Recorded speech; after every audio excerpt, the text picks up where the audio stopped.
ባለፉት 2 ሳምንታት የተካፈልነው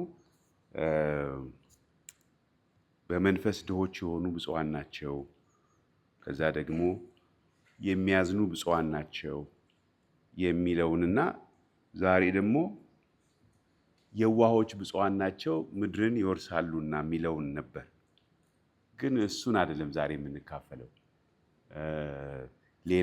ሌላ ነገር ነው የምንካፈለው። ጌታ ቢፈቅድ የዋሆች ብፁዓን ናቸው ምድርን ይወርሳሉና የሚለውን በሚቀጥለው ሳምንት ለማየት እንሞክራለን። ዛሬ ግን በመጽሐፍ ቅዱስ ጥናታችን ላይ እያጠናን ያለነውን ክፍል ዮሐንስ ወንጌል ምዕራፍ 10 የሚጀምረው ከምዕራፍ 9 ጀምሮ ነው ታሪኩ። እሱን ነው የምንመለከተው። ዮሐንስ ወንጌል ምዕራፍ 9 ላይ ዮሐንስ የሚነግረን ታሪክ አለ እና ከዛ በኋላ ምዕራፍ 10 ላይ ደግሞ ጌታ ኢየሱስ የዛ ታሪክ ወይም የዛ ክስተት ምላሽ የሆነ ትምህርት የሚሰጠውን እናነባለን። የምናውቀው ክፍል ነው፣ ግን እኔ እግዚአብሔር እንደ አዲስ እያስተማረኝ ያለ ነገር ስለሆነ እናንተንም እግዚአብሔር እንዲያስተምራችሁ ጸሎቴ ነው። ምክንያቱም በአጠቃላይ አስተሳሰባችንን፣ አካሄዳችንን የሚቀይር ነገር ነው እዚህ ውስጥ ያለ፣ ኮምፕሊትሊ የሚቀይር ነገር ነው። ከዚህ ቀደም ከተካፈልናቸው ሀሳቦች ጋር አብሮ የሚሄድ እንጂ ተቃራኒ አይደለም። እስከ ዛሬ ድረስ እንደ ቤተ ክርስቲያንም ይዘን ከነበረው አካሄድ ጋር አብሮ የሚሄድ ነው፣ ግን የበለጠ ክላሪቲ የሚሰጠን እንደሆነ አስባለሁ። ዮሐንስ ወንጌል ምዕራፍ 10ን ነው የምናነበው። ግን ከምዕራፍ 9 ውስጥ ያለውን ታሪክ ከክፍሉ ሳይሆን እኔ ላስታውሳችሁ እሞክራለሁ ታሪኩን። ዮሐንስ ወንጌል ምዕራፍ 9 ላይ ጌታችን ኢየሱስ ክርስቶስና ደቀ መዛሙርቱ እየሄዱ ባለበት ጊዜ ይላል ዮሐንስ ሲነግረን ታሪኩ ላይ ቁጥር 1 ላይ ሲያልፍም ከመወለዱ ጀምሮ እውር የሆነውን ሰው አየ ይላል። ከዛ ደቀ መዛሙርቱም ይጠይቁታል፣ መምህር ሆይ ይህ ሰው እውር ሆኖ እንዲወለድ ኃጢአት የሰራ ማን ነው? እርሱ ወይስ ወላጆቹ ብለው ይጠይቁታል። ከዛ እሱ ሲመልስ ኢየሱስ የእግዚአብሔር ሥራ በእርሱ እንዲገለጥ ነው እንጂ እርሱ ወይም ወላጆቹ ኃጢአት አልሰሩም ካለ በኋላ ቀን ሳለ የላከኝን ሥራ ላደርግ ይገባኛል። ማንም ሊሰራ የማይችልባት ሌሊት ትመጣለች። በዓለም ሳለሁ የዓለም ብርሃን ነኝ።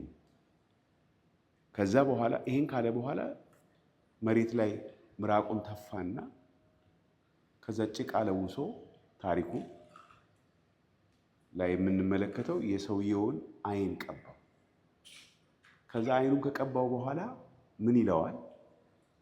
ሂድና ወደ ሰሊሆም ተብሎ ወደሚጠራ ገንዳ ሄደህ ታጠብ። እና ዮሐንስ እዚህ ላይ ሲመሰክርልን ሰሊሆም የሚለው ቃል ትርጉሙ የተላከ ማለት ነው ይላል። ከዛ ይሄ ሰው ሄዶ ዓይኑን ከታጠበ በኋላ ሲመለስ ዓይኑ ተፈወሰ፣ ዓይኑ በራ። ከዛ ሰዎች አዩትና ይሄ ያ ሰውዬ አይደለም ወይ? ዓይነ ስውሩ አይደለም ወይ ብለው ሲጠይቁ ግን ምን ብለው አሰቡ?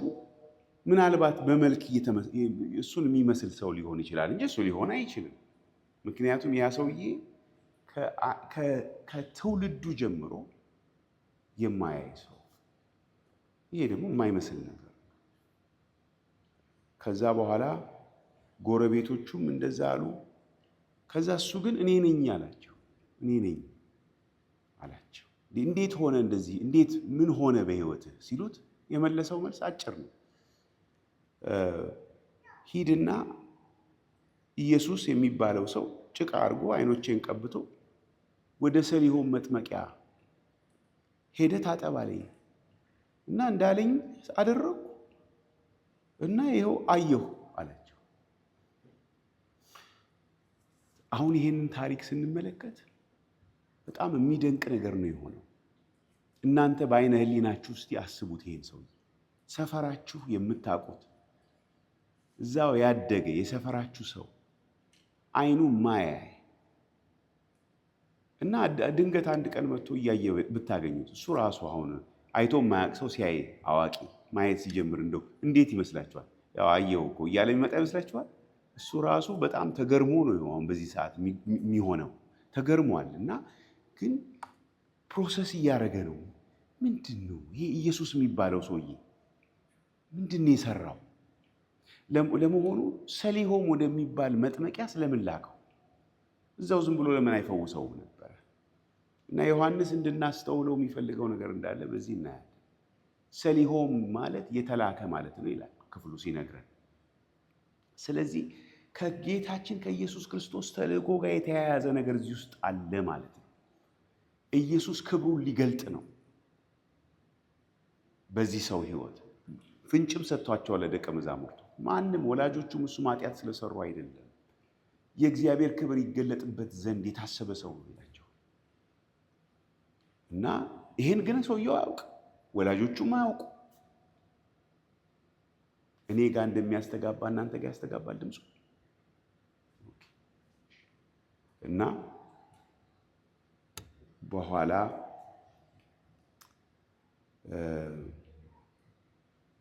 ወደ በማህበረሰብ ውስጥ ወደሚከበሩት ጥያቄያቸውን ሁሉ መልስ ወደሚሰጧቸው ይዘውት መጡ። አሁን በእኛ ዘመን የጤና እክል ቢገጥመን ይዘን የምንሄደው ወደ ማን ነው? ወደ ሐኪሞች ነው። የፍትህ ጉዳይ ቢገጥመን የሆነ ወንጀል እየፈጸመ ያለ ሰው ብናይ ወደ ማን ነው ይዘን የምንሄደው? ወደ ፖሊስ። ቅድም ተሳስቼ ስልኬን ምን እንደነካው አላውቅም፣ ፖሊስ ስቴሽን ደውዬ ነበረ እና ኧረ እኔ ምንም ተሳስቼ ነው አልኳቸው። እነሱ ደግሞ በዛ ማህበረሰብ ውስጥ ችግር ሲፈጠር ወይም ደግሞ እንደዚህ አይነት ክስተት ሲፈጠር አሁን እዚህ የተከሰተው ነገር ሆኖ ማያውቅ ነገር ነው በእነሱ ታሪክ ማለት ነው። እና የት ይወስዱታል? ማንን ያናግራሉ? የፖለቲካ መሪዎቹን ነው የሚጠይቁት። እነሱ ምንም አያውቁም ስለዚህ ጉዳይ። ስለዚህ ነገር ምናልባት እውቀት ሊኖራቸው የሚችሉት እነማን ናቸው? የሃይማኖት መሪዎች ናቸው። እና እነኚህ የሃይማኖት መሪዎች የነበሩት በዚያን ጊዜ በተለይ ደግሞ መጽሐፍ ቅዱስ አዋቂ የነበሩት በማህበረሰብ ውስጥ በጣም የተከበሩ ፈሪሳውያን የሚባሉ ሰዎች ነበሩ። እኛ ፈሪሳውያንን የምናውቃቸው በመጥፎ ስማቸው ነው። ፈሪሳውያን ግን በጣም ጥሩ ስም ያላቸው ነበሩ። ራሱ ስሙ ፈሪሳዊ የሚለው ስም ራሱ የተለየ ማለት ነው። የተለዩ ናቸው እና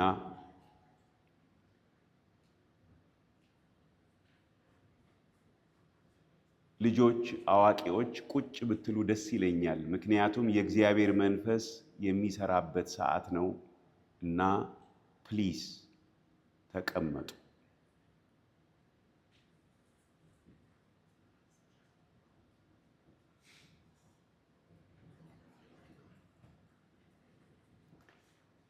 የእግዚአብሔር መንፈስ በመካከላችን አለ። ስለዚህ ክብር ለእርሱ ልንሰጥ ይገባል። እኔ ሕፃናቶችን ማለት አይደለም፣ አዋቂዎች ባላችሁ መነሳት ከሌለባችሁ አትነሱ፣ ተቀመጡ እና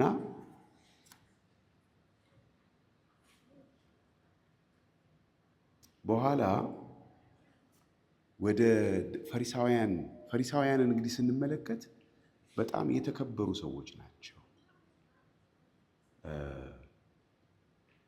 ሕዝቡ እግዚአብሔርን እንዲያመልክ የሚተጉ ነበሩ። ሕጉን በትክክል ሕዝቡ እንዲያውቅ የሚሰሩ ለእግዚአብሔር የሚቀኑ አገልጋዮች ነበሩ ፈሪሳውያን። ይህንን ስለ ፈሪሳውያን በደንብ ማወቅ ያስፈልጋል። በዚያን ዘመን ሰዱቃውያን የሚባሉ ሌሎች ነበሩ። ሰዱቃውያን ምን አይነት አስተሳሰብ ነበራቸው? መንፈሳዊውን ነገር የተወሰኑ ሰዎች ብቻ ናቸው ማድረግ ያለባቸው፣ ካህናቱና ሊቃውንቱ ናቸው እንጂ ሕዝቡ እዚህ ውስጥ ምንም ጉዳይ የለውም የሚል አስተሳሰብ ነበራቸው። ፈሪሳውያን ግን ይሄ ትክክል አይደለም፣ ህዝቡ ሁሉ እግዚአብሔርን ሊያመልክ እግዚአብሔርን ሊያውቅ ያስፈልጋል የሚል አቋም ነበራቸው። ስለዚህ ፈሪሳውያን በጣም ደስ የሚል ነገር እንደነበራቸው እንድናስተውል እፈልጋለሁ። ምክንያቱም እሱን ካላስተዋል መልእክቱ አይገባል እና ወደ ፈሪሳውያን ሲያመጡት ይህንን ሰው እረ ጉድ ነው የሆነው በከተማችን፣ ከሕፃንነቱ ሲወለድ ጀምሮ አይኑ የማያይ የነበረ ሰው አይኑ እያየ ነው እና ይሄን ደግሞ አደረገ ተብሎ የተነገረው ኢየሱስ የሚባል ሰው ነው። እንዴት ነው ይሄን መረዳት ያለብን ብለው ወደሱ አመጡት ሰውየው እና ባመጡት ጊዜ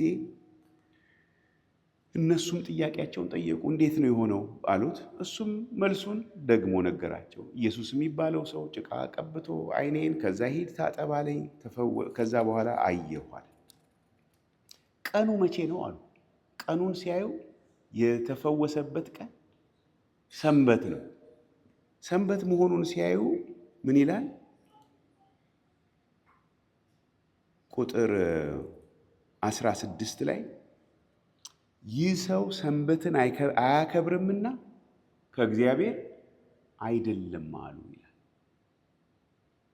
በእነሱ መረዳት፣ በእነሱ እውቀት በሰንበት ቀን ከሆነ እንዲህ አይነት ነገር ያደረገው ከእግዚአብሔር አይደለም ብለው ደመደሙ። ራሳቸውም እንዲህ ነው ያሰቡት። ለሕዝቡም ይሄን መመሪያ ሲሰጡ እናያለን። አሁን እኛ ግን እናውቃለን አይደል? ከእግዚአብሔር ነው ኢየሱስ አይደለም። እነኚህ ፈሪሳውያን ግን በጣም የሚከበሩ ናቸው፣ ግን ኢየሱስን ሊያውቁት አልቻሉም። ምክንያቱም ይሄንን ሰው ከሕፃንነቱ ጀምሮ ሲወለድ ጀምሮ የማያየውን ሰው የፈወሰው መቼ ስለሆነ? በሰንበት ቀን ስለሆነ። ከዛ በኋላ ሌሎቹ ይላል ቁጥር 16 ላይ ኃጢአተኛ የሆነ ሰው እንደዚህ አይነት ነገር ማድረግ ይችላል ወይ ብለው ጠየቁ እና በመካከላቸውም መለያየት ሆነ ይላል። ከዚህም የተነሳ እውሩን መልሰው ፈሪሳውያኑ አንተ ምን ትላለህ ስለዚህ ሰውዬ አይኖችህን ስለከፈተልህ ሰው ምን ትላለህ አሉት። እውሩ ምን ብሎ ይመልሳል? ቁጥር 17 ላይ ምንድን ነው ያለው? እርሱ ነቢይ ነው አላቸው። ለሱ ከዚህ ሌላ ምን ሊለው ይችላል? እንግዲህ አይታችሁ የማታውቁ አይናችሁን ሲከፍትላችሁ ይህ ሰው ከእግዚአብሔር ነው፣ እግዚአብሔር የላከው ነው፣ የእግዚአብሔር ኃይል የተገለጠበት ነው፣ ነቢይ ነው ብሎ ሲመልስላቸው እናያለን። ከዛ ሰዎቹ ግን አይሁዳውያኖቹ ፈሪሳውያኑ አሁንም ተጠራጥረዋል። ይሄ ነገር እውነት ነው አይደለም ብለው ወላጆቹ ይጠሩ ተባለ። የዚህ ሰው ወላጆቹ ተጠሩ። ይሄ ሰው ልጃችሁ ነው ወይ? ከሲወለድ ጀምሮ አይነ ስውር ነው ወይ የሚል ጥያቄ ቀረበላቸው። ወላጆቹ ምን ብለው መለሱ? እውነት ነው፣ የኛ ልጅ ነው፣ ሲወለድ ጀምሮ አያይም፣ ነገር ግን እንዴት እንዳየ እኛ አናውቅም። እሱ ሙሉ ሰው ነው፣ እሱን ራሱን ጠይቁት ብለው ለፈሪሳውያን ተናገሩ። ግን አንድ ነገር ይነግረናል ዮሐንስ። ይሄን ያሉበት ምክንያት ቁጥር 22 ላይ ወላጆቹ አይሁድን ስለፈሩ እርሱ ክርስቶስ ነው ወይም መሲሁ ነው ብሎ የሚመሰክር ቢኖር ከምኩራብ እንዲያወጡት አይሁድ ከዚህ በፊት ተስማምተው ነበርና ይላል። ስለዚህ ፈሪሳውያኑ ኢየሱስ ክርስቶስ አይደለም ብለው ኦልሬዲ በውስጣቸው ደምድመዋል። እና የሚያስቸግራቸው ምንድን ነው? ይሄ ፈውስ ሲመጣ አሁን ስህተት እንደተሳሳቱ ሊያሳያቸው፣ እንደተሳሳቱ አይተው ከመመለስ ይልቅ እነሱ ግን ቀጠሉበት፣ በዛው መንገድ ቀጠሉበትና ይኸው ሲመረምሩ እናያለን። ሰውን ሲያስፈራሩ እናያለን። ከዛ ቁጥር 24 ላይ ያስተጋባ ትንሽ አስቸግሮኝ ይቅርታ። ስለዚህ እውር የነበረውን ሰው ሁለተኛ ጠርተው እግዚአብሔርን አክብር፣ ይህ ሰው ኃጢአተኛ መሆኑን እኛ እናውቃለን አሉት። እርሱም መልሶ ኃጢአተኛ መሆኑን አላውቅም፣ እውር እንደነበርኩ አሁንም እንዳይ ይህን አንድ ነገር አሁን ጥሩ ነው አውቃለሁ አለ።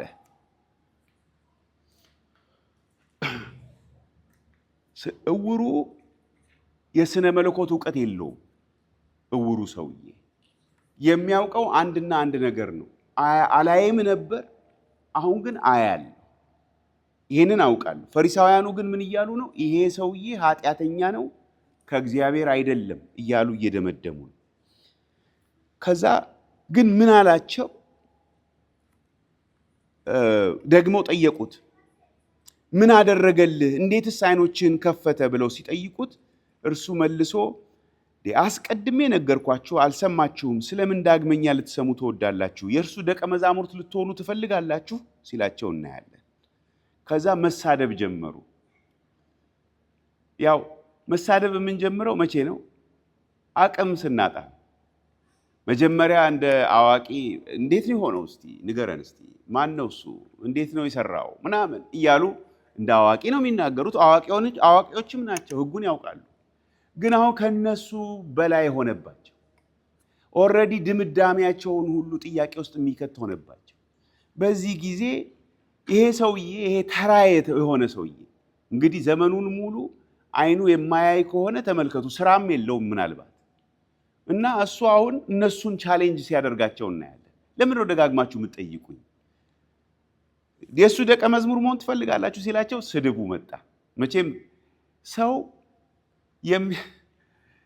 በልብ የሞላውን ነው የሚናገረው። እስክንፈተን ጨዋዎች ነን። ከዛ በኋላ ግን የኛ ነገር ግን ሲነካብን፣ ምቾታችን ሲነካ፣ ያን ጊዜ እውነተኛው የልባችን ሐሳብ ይገለጣል እና ከዛ በኋላ እኛ የሙሴ ደቀ መዛሙርት ነን፣ አንተ ነህ የእሱ ደቀ መዝሙር አሉት። የኢየሱስ ማለት ነው።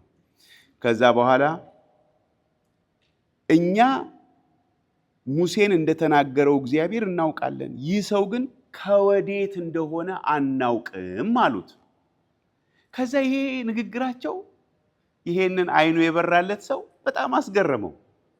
አሃ ከወዴት እንደሆነ አታውቁም፣ ነገር ግን ምን ይላል ቁጥር 30 ላይ ከወዴት እንደሆነ ስለ እናንተ አለማወቃችሁ በጣም የሚያስገርም ነገር ነው አላቸው። ለምን ነው የተገረመው? ይሄ ከወዴት እንደሆነ የማታውቁት ሰውዬ ግን እኔን ግን ዓይኖች ከፍቷል አላቸው። እናም ደግሞ ምን ይላል ቀጥሎ? እግዚአብሔርን ሰው ካልፈራ በስተቀር ፈቃዱን የሚያደርግ ካልሆነ በስተቀር እግዚአብሔር አይሰማውም እና እግዚአብሔር ኃጢአተኞችን እንደማይሰማ እናውቃለን አላቸው። አሁንም ሁለተኛ ምክንያት ሰጣቸው። ዓይኔን ከፈተ፣ እግዚአብሔር ደግሞ እንደሰማው፣ እግዚአብሔር የሚሰማው ደግሞ ጻድቃንን እንደሆነ እናውቃለን አላቸው እና ከዚህ ቀደም ደግሞ እውር ሆኖ የተወለደውን ሰው ዓይን የከፈተ በታሪክ የለም አላቸው። ሶስቱም እውነት ነው ምክንያቶች ያቀረበላቸው። ከዚያ ይህ ሰው ከእግዚአብሔር ባይሆን ምንም ሊያደርግ ባልቻለ ነበር አላቸው። አሁን ይሄንን የእሱን ሪዝኒንግ ስትመለከቱ እውነት ነው አይደል? እውነት ነው። እግዚአብሔር ሰምቶታል። እንደዚህ የሰውን ዓይን ከፍቶ የሚያውቅ ሰው የለም እና እናንተ ግን ከየት እንደሆነ አናውቅም ትላላችሁ አላቸው። ከዛ በኋላ መልሰው ይላል አሁንም አቅም ስናጣ ወዴት እንሄዳለን? ወደ ኃይል፣ የራሳችን የሥጋ ኃይል። ምን ይላል? ሁለንተናህ በኃጢአት የሆነ በኃጢአት የተወለድክ አንተ እኛን ታስተምረናለህ ብለው ወደ ውጭ አስወጡት፣ አባረሩ። በኋላ ታሪኩን ስንመለከት ወደ ውጭ እንዳስወጡት ኢየሱስ ባየ ጊዜ አንተ በእግዚአብሔር ልጅ ታምናለህን አለው። እርሱም መልሶ ጌታ ሆይ እርሱ ማን ነው አምነው ዘንድ አለ። አያውቅም እኮ ሰውየው። በኋላ ይኸው አንተ የምታየኝ እኔ ነኝ አለው። ከዛ ጌታ ሆይ አምናለሁ አለ። ከዛ ሰገደለትም ይላል።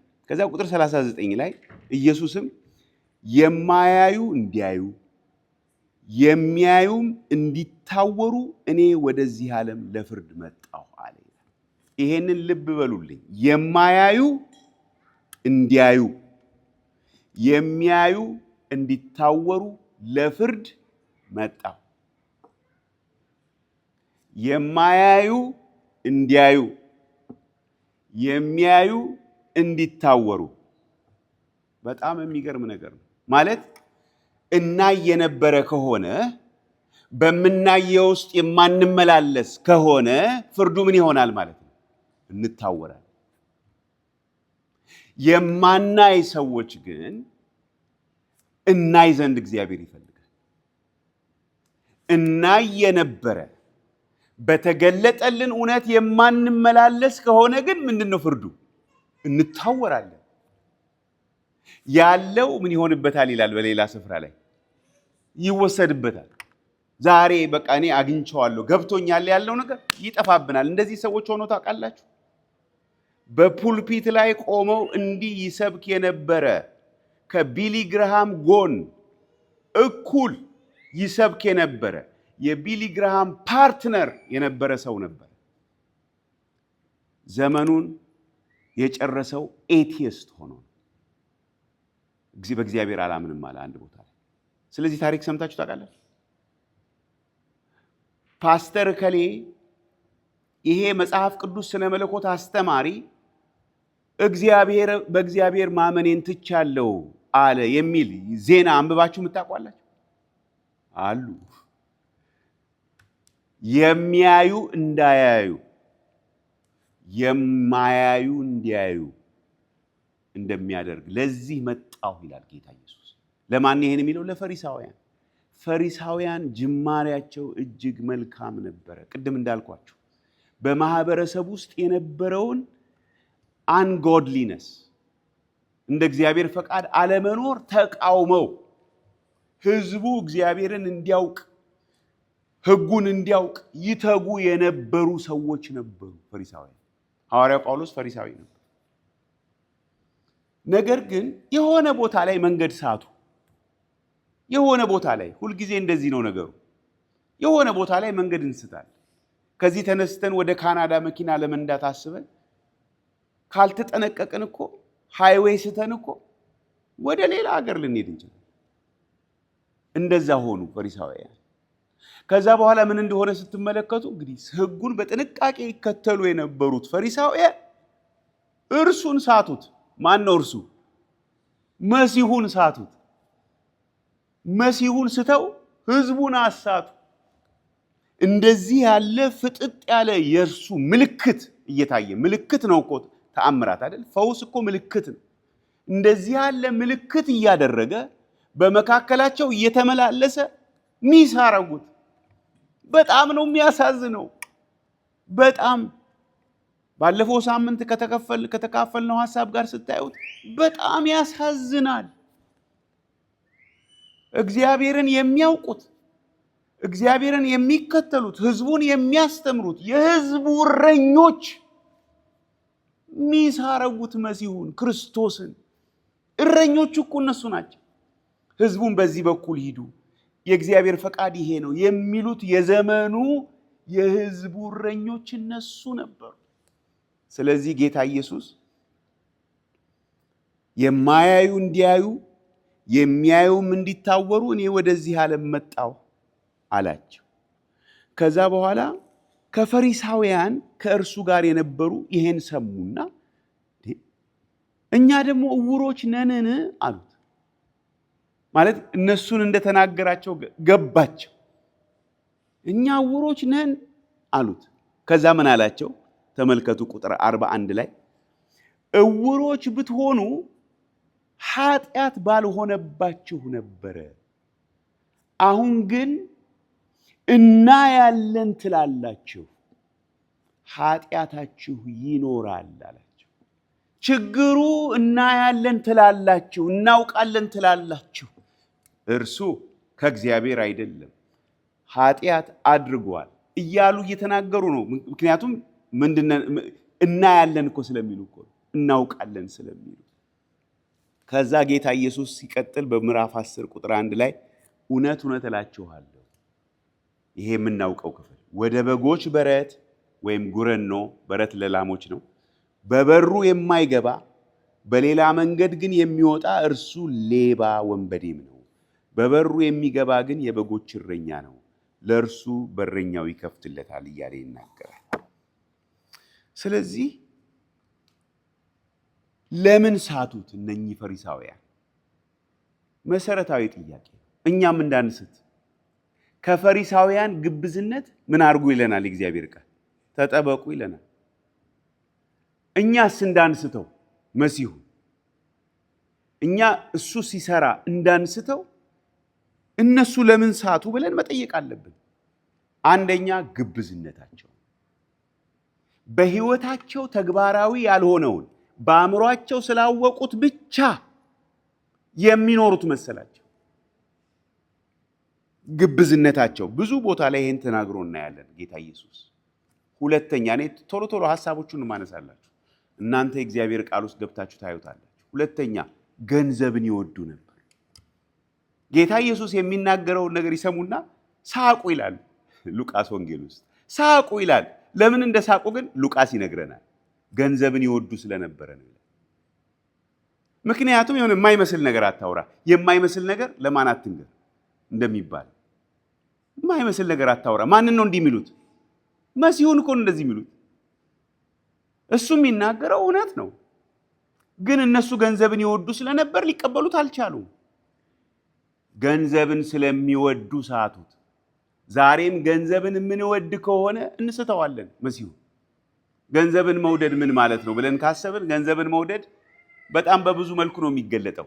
እኔ፣ ለኔ፣ ከኔ የሚል አስተሳሰብ ካለን ያ ነው የነሱ ችግር የነበረው።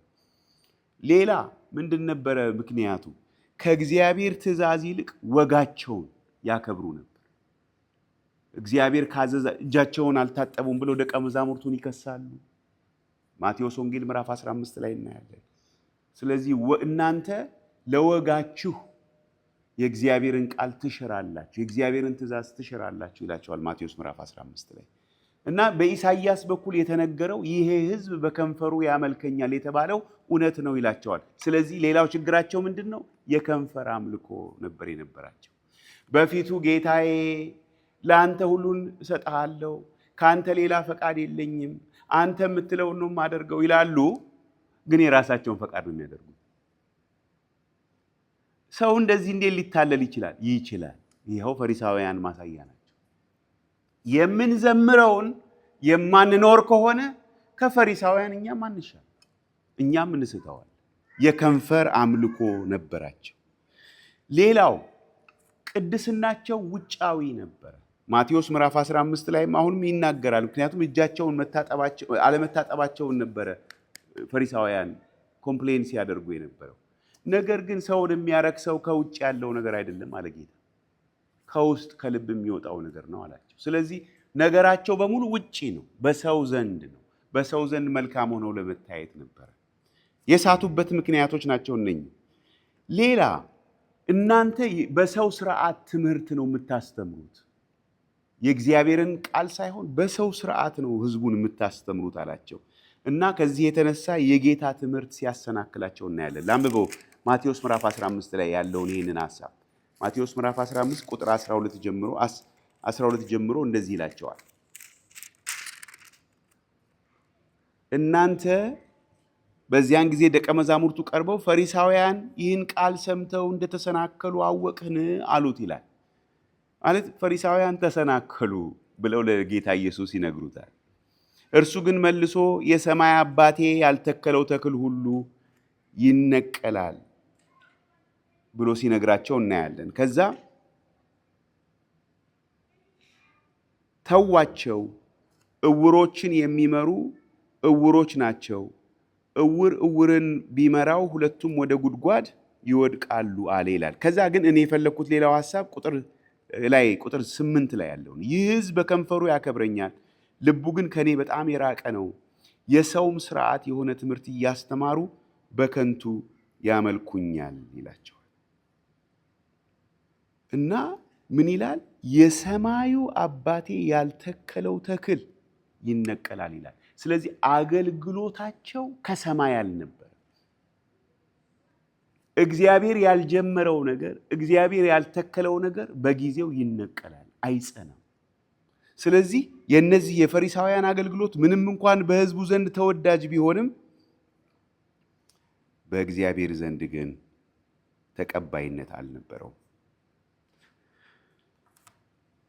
ብራዘር ሚኪ የእረኛውን ፎቶ ብታደርግልን።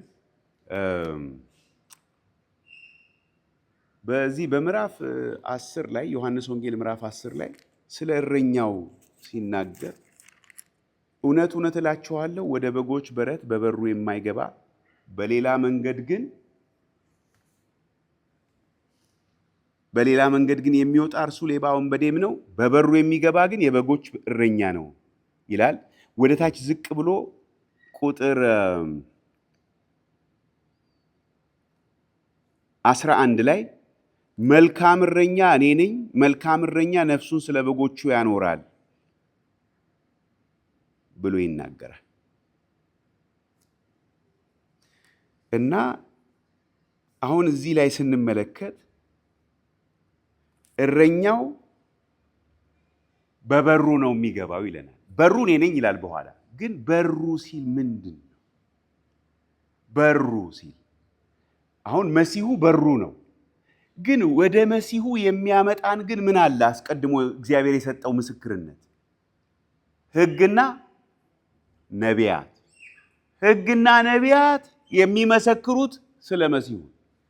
እናንተ መጽሐፍትን ትመረምራላችሁ፣ ነገር ግን ወደ እኔ ልትመጡ አትወዱም አላቸው። ስለዚህ ቃሉ እግዚአብሔር የሰጠው መገለጥ ከሱ አይወጡም። እውነተኛ እረኛ ከዛ አይወጣም። እውነተኛ እረኛ የራሱን አጀንዳ ተቀባይነት እንዲኖረው ሌላ መንገድ አይወስድም። የእግዚአብሔርን መንገድ ብቻ ነው የሚከተለው። በሩ እሱ ነው። መጨረሻ በሩ ጌታችን ኢየሱስ ክርስቶስ ነው። የሕግና የነቢያት ፍጻሜ ክርስቶስ ነው። ስለዚህ እረኛ በበሩ እንጂ በሌላ በኩል አይገባም። በረኛው ደግሞ እረኛውን ስለሚለይ በሩን ለእርሱ እንጂ ለሌላ አይከፍትም ይላል እዚህ ቁጥር 2-3። ስለዚህ በረኛ የሚለው ደግሞ አለ፣ በሩ ላይ ያለ። በረኛው ማንን ማለቱ ነው? እግዚአብሔር ያስቀመጠው ጌት የሆነ ጌት ኪፐር በበሩ ላይ ያለ ጠባቂ ማን ነው? በብዙ አይነት መልኩ ልንተረጉመው እንችል ይሆናል። ግን ምንድነው ዋናው ነገር? ወደ በጎቹ በእግዚአብሔር በር እግዚአብሔር በፈቀደው መንገድ የሚገባ እውነተኛ እረኛ እንደሆነ የሚለውን እንድናይ ነው። እረኛው የበጎቹን ስም ያውቃል፣ በስማቸውም ይጠራቸዋል ይላል። እኔ እዚህ ውስጥ እግዚአብሔር እንዳስተውለው የረዳኝ አንድ ነገር አለ። ምንድነው እሱ? እኛ በጎች ነን፣ ጌታ እረኛ ነው። እዚህ ቁጥር 13 ላይ ሌላ አይነት ከእረኛው የተለየ ሌላ አይነት ገጸ ባህሪ እናያለን። ሞያተኛ የሚለው ማለት ነው። ሁለተኛውን ፎቶ አድርግልን። ሞያተኛ። የቅድሙ ፎቶ አይታችሁታል አይደል? እረኛው። አሁን እዚህ ላይ የምታዩት ደግሞ ቢሮ የሚሰራ ምንድን ነው የምናየው? ፕሮፌሽናል ወርከር ነው። እና እንደዚህ ሄዳችሁ ቢሮ ውስጥ የምትሰሩት ምን ካለን ፔቼክ ካለ ብቻ። ደሞዝተኛ ይለዋል፣ ቅጥረኛ ይለዋል በአዲሱ መደበኛ ትርጉም ላይ። ሙያተኛ ስራውን ይሰራል ምን እስከሆነ ድረስ፣ እስከተከፈለው ድረስ። እሱ ብቻ አይደለም፣ ምን ካልመጣ፣ አደጋ ካልመጣ ይሰራል። አደጋው ምንድነው? ተኩላ ይለዋል ጌታ። ተኩላ ከመጣ ግን እኔ ምን አገባኝ። አሁን ኮንቪኒየንት ስቶር የሚሰራ ሰው ጋን ይዞ ከመጣ ምንድን ነው የሚያደርገው? ውሰድ፣ የምትፈልገውን ውሰድ ነው የሚባለው። ራሱ ትሬን ሲያደርጉም እንደዛ ነው የሚነገረን። ለምን? ምክንያቱም ኢትስ ኦኬ፣ እውነተኛው እረኛ ግን እንደዛ አያደርግም። እውነተኛው እረኛ ምንድን ነው የሚያደርገው? ነፍሱን ስለ በጎቹ አሳልፎ ይሰጣል እንጂ በፍጹም ተኩላው እንዲነጥቃቸው እንዲበትናቸው አያደርግም። መልካም እረኛ ጌታ ምን ይላል? እኔ ነኝ ይላል። መልካም እረኛ እኔ ነኝ። ግን ሙያተኛው ግን ተኩላ በመጣ ጊዜ ይሸሻል። አሁን እዚህ ውስጥ እኔ ለእናንተ ላካፍላችሁ የምፈልገው ዋና ሀሳብ ምንድን ነው? ይሄ እንደዚህ የሆነን ይሆን ወይ? ሙያተኞች በቤተ ክርስቲያን ውስጥ የኢየሱስ ክርስቶስን የመልካሙን እረኛ ፈለግ የሚከተሉ ሳይሆኑ አገልጋዮች የሚከተሉት ግን የቅጥረኛውን ፓተርን ወይም ምሳሌ ይሆን ወይ? ደግሞም እንደሆነ ብዙ ማሳያ አለ። ይሄን ሳወራ ስለ እኛ ቤተ ክርስቲያን ብቻ አይደለም፣ በአጠቃላይ ስለ ክርስቲያኑ ማህበረሰብ በወንጌላውያን በሉ፣ በኦርቶዶክስ በሉ፣ በካቶሊክ የክርስቶስን ስም የሚጠራውን ማህበረሰብ በሙሉ ነው እያሰብኩ ይሄንን የምመለከተው። እግዚአብሔር እንዳየው እያደረገኝ ያለ ነገር ስላለ ማለት ነው። ሙያተኞች ወይም ተቀጣሪዎች የሚመሩት ህዝብ ምን እንደሚሆን ሶስተኛዋን ፎቶ አድርግ። ተቀጣሪዎች የሚመሩት ህዝብ ለምንድን ነው የሚመጣው? ቤተ ክርስቲያን ገበያተኞች ይሆናሉ። ተቀጣሪዎች የሚመሩት ህዝብ ኮንሱመር ይሆናል። ምክንያቱም እየከፈለ ነው። እንዴት ነው እየከፈላችሁ? ለምሳሌ ፓብሊክስ ሄዳችሁ ዕቃ የምትገዙ ከሆነ ወተት የምትገዙ ከሆነ ከፓብሊክስ የክሮገር ዋጋ ዝቅ ካለ ወዴት ነው የምትሄዱት? ወደ ክሮገር ነው የምንሄደው። ማንም ሞኝ የለም አይደል? ምክንያቱም የምንሄደው ክሮገር እና ፓብሊክስ ምን ልናደርግ ነው? ወተት ልንገዛ ነው። ስለዚህ ሙያተኛውን ብልጥ ነው። ምን ያደርጋል? ደሞዙን የሚያገኝበትን ነገር ያረጋግጣል። ስለዚህ እሱ ብቻ ነው ብልጥ? እነሱም ብልጥ ናቸው። እነሱም ደግሞ ምን ይላሉ? የከፈልንበትን ነገር እኛ የምንፈልገውን ነገር ማየት እንፈልጋለን ይላሉ። ስለዚህ እሱም ህዝቡም በአንድነት መንገድ ስተው ይሆኑ ወይ? የእግዚአብሔር ሐሳብ ወዳልሆነ አስተሳሰብ ውስጥ ገብተው ይሆኑ ወይ?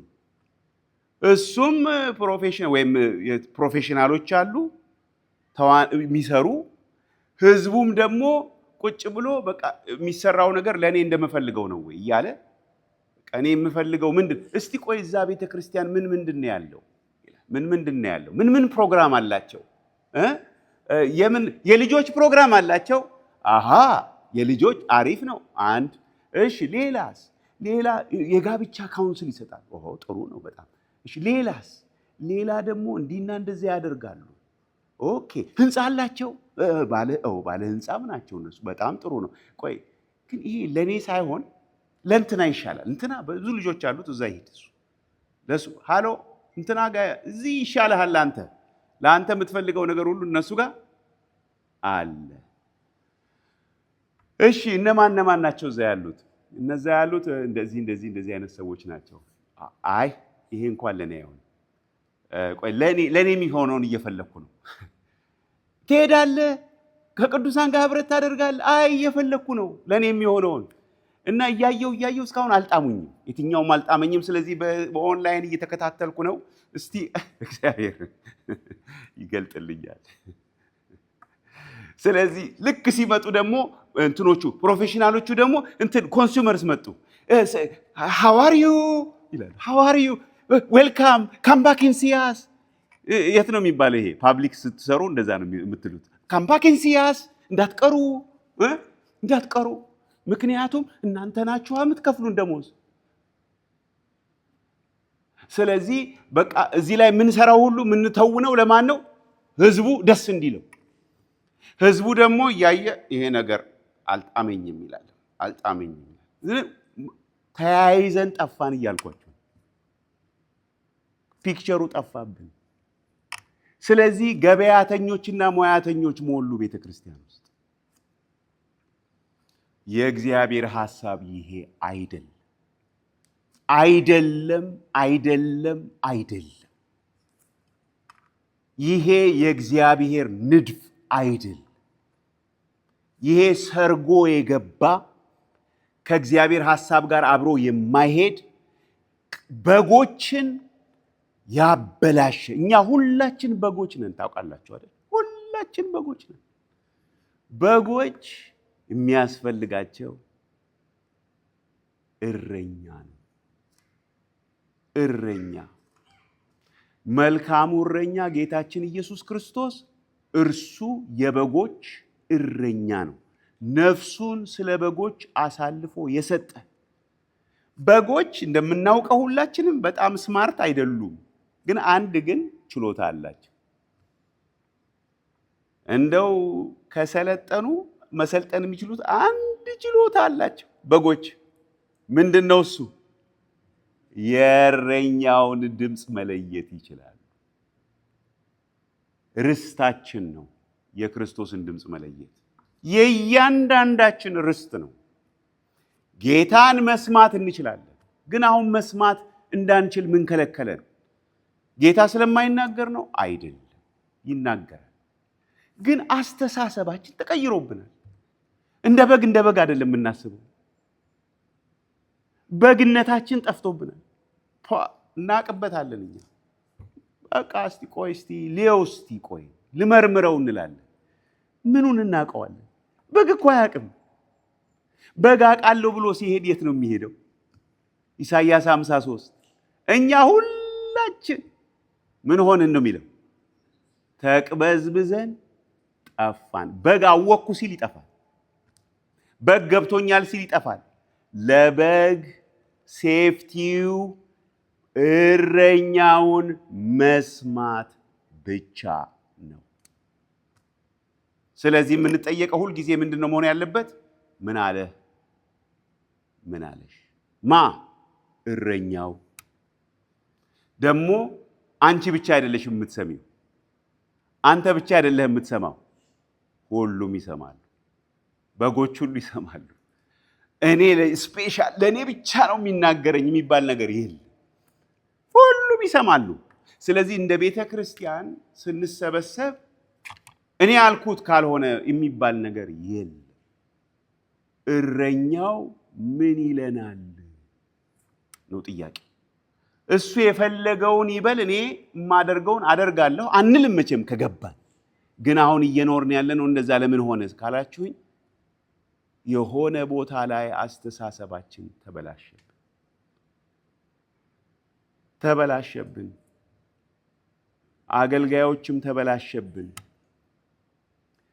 በቤተ ክርስቲያን ያለው ደግሞ አባላትም ነገሩ ተበላሸብን። አገልጋዮች አባላቱን ለማስደሰት ተፍ ይላሉ። ምክንያቱም እነሱ ደስ ያላላቸው ዕለት በቃ ጉድ ሊፈላ ነው። እንዴት ነው የምኖረው ሊሉ ነው።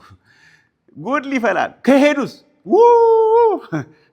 የት ይኬዳል ብለው ያስባሉ። ስለዚህ እንደምንም ያቺን በቃ እንዲገኝ ነው የሚተጉት።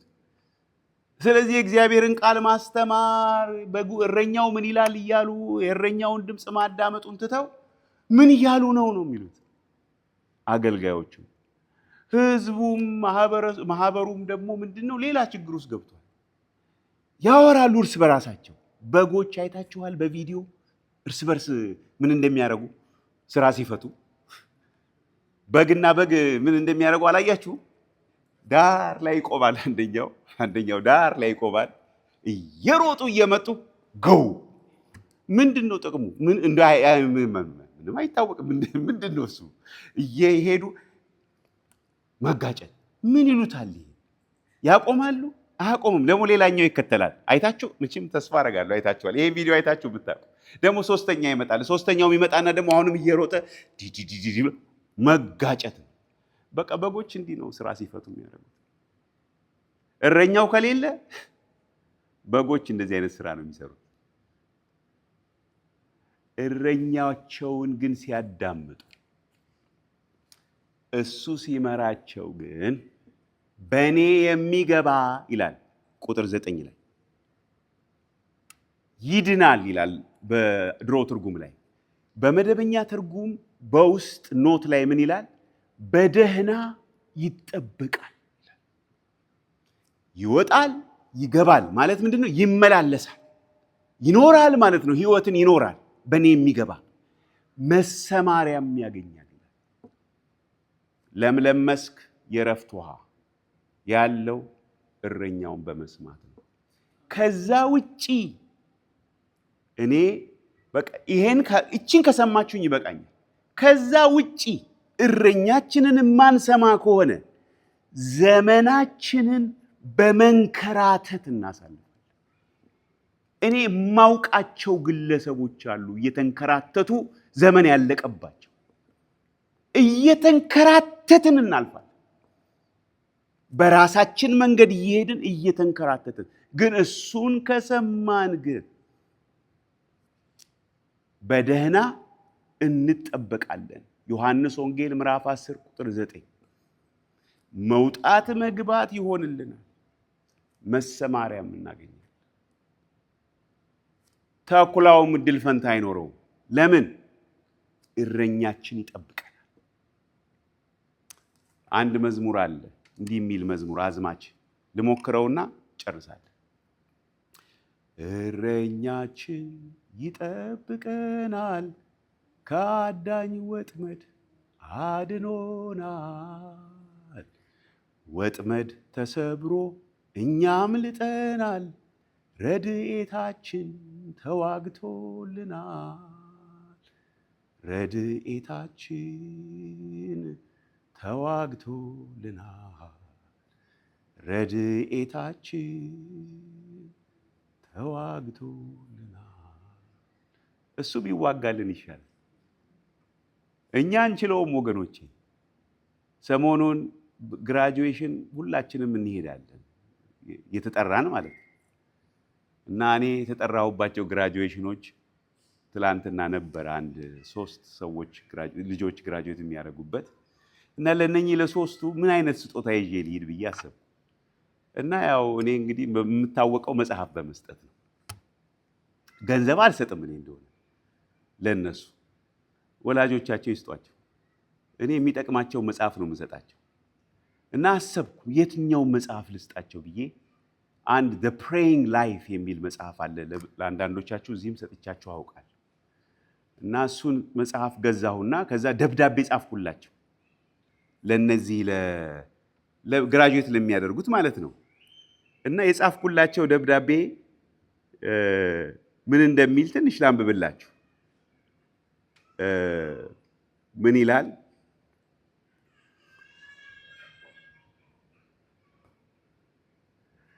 ትምህርትን ስለጨረስክ ብቻ ሳይሆን እግዚአብሔር ባንተ ሕይወት ካለው ትልቅ ዓላማ የተነሳ ይሄ በሕይወትህ ወሳኝ ወቅት ነው።